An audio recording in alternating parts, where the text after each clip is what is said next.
Upravo je predsjednik Tuđman inicirao susrete šestorice i oni su započeli 28. ožujka 1991. godine u Splitu. Održano je 6 takvih susreta. Svaki predsjednik Republike bio je domaćin. Zadnji je bio 6.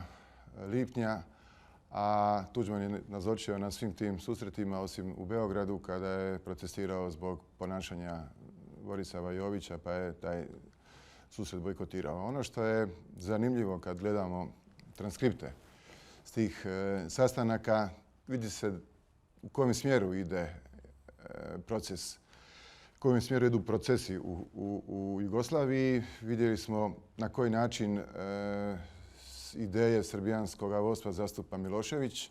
Jedna vrlo bahata situacija, kako bih rekao, vrlo bahata osoba koja je bila svjesna nadmoći, svjesna je bila da uz sebe ima Jugoslavensku narodnu armiju i svi ti razgovori su nastupali s jedne pozicije sile.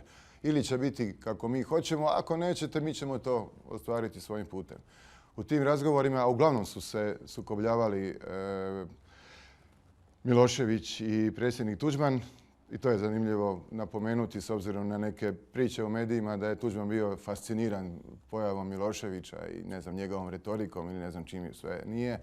Vrlo jasno se vidi kroz te transkripte ta odlučnost Tuđmana da se suprotstavi takvoj politici Miloševića i da zastupa hrvatske interese.